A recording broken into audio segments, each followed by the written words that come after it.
Gadis itu mengeluarkan kartu banknya untuk membantu staf kebersihan.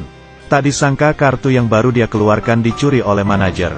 Dari mana kamu mendapat kartu palsu ini? Memiliki kartu hitam, ini pasti palsu. Jika Anda merusak kartu hitamku, bahkan seluruh aset keluargamu tidak akan cukup untuk membayarnya. Kamu benar-benar pandai berbohong. Dalam industri ini Anda tidak akan pernah tahu siapa bosnya. Jadi jangan pernah menyinggung orang lain. Meskipun itu hanya staf kebersihan. Tapi manajer masih keras kepala.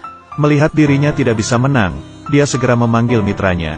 Manajer trio tidak mengucapkan apapun dan menyita kartu hitam itu. Izinkan saya menyimpannya untuk sementara. Saya akan menemukan pemiliknya. Kartu hitam itu milikku. Gadis itu melihat orang lain tidak mempercayainya. Dia ingin menelpon bank untuk menyelesaikannya. Tapi sebelum dia mengambil tindakan, wakil manajer bagian sumber daya manusia datang. Wakil manajer berbicara dengan nada mencemooh. Lalu dengan tenang mengambil kartu hitam itu dan mengatakan itu kartunya yang hilang.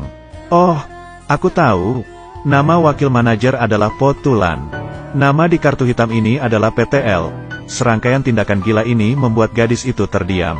Dia adalah pemilik perusahaan ini dan baru kembali dari luar negeri. Dia melihat media mengatakan bahwa staf perusahaannya sering menindas orang. Karena berada di luar negeri, dia tidak dapat mengelola perusahaan dalam negeri dengan baik.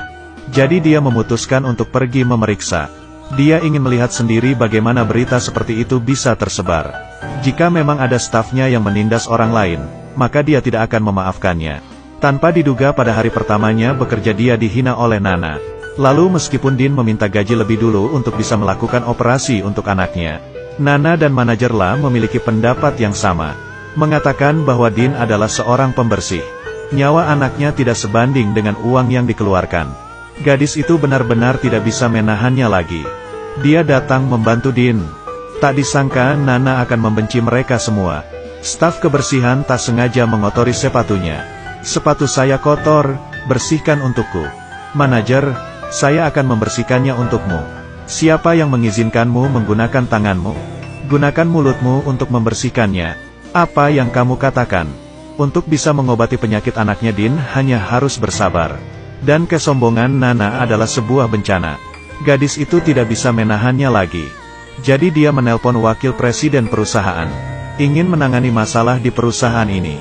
Tapi tak disangka para manajer perusahaan ini tidak mengenal wakil presiden. Mereka pikir gadis itu memanggil aktor untuk datang.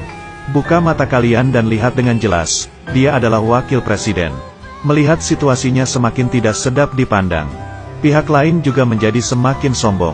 Gadis itu merasa pasti ada ikan yang lebih besar di belakangnya. Jadi dia hanya bisa menahan diri untuk menangkap ikan besarnya.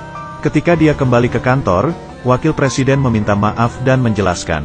Mengatakan tahun-tahun ini selalu mengikutinya bekerja di luar negeri. Jadi perusahaan dalam negeri selalu dikelola secara jarak jauh hingga tidak saling kenal. Gadis itu juga tahu tentang semua itu. Jadi dia memutuskan untuk menyelidikinya diam-diam. Tapi dia tidak menyangka bahwa bagian dalamnya begitu kotor. Dia mengingat anak Dean. Jadi dia mengambil sebuah kartu dan memberikannya pada wakil presiden. Dia memikirkan cara untuk memberikan uang itu padanya. Anggap saja perusahaan mengetahui dia dalam masalah, jadi memberikan donasi padanya. Awalnya dia pikir uang itu akan sampai pada Dean. Tapi ketika pergi bekerja dia mengetahui semuanya. Tidak ada waktu lama untuk menyelesaikan masalah penyakit anak Dean. Jadi dia mengeluarkan kartu hitamnya untuk membantu Dean. Tak disangka kartu hitamnya dicuri oleh orang-orang kejam itu. Melihat kartu hitamnya hendak diambil alih oleh wakil manajer.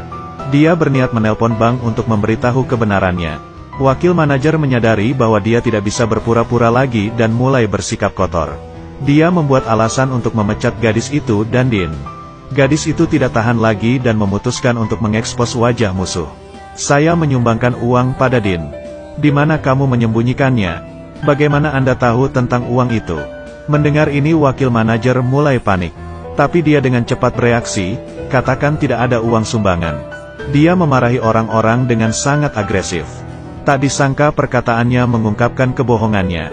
Sumbangan 20.000 itu bahkan tidak ada. Akhirnya keluar juga ekor tikusmu. Jika tidak ada, bagaimana tahu ada 20.000? Dean mendengar bahwa memang ada sumbangan, jadi dia memohon pada manajer. Dia ingin mendapatkan uang itu untuk menyelamatkan anaknya. Tapi wakil manajer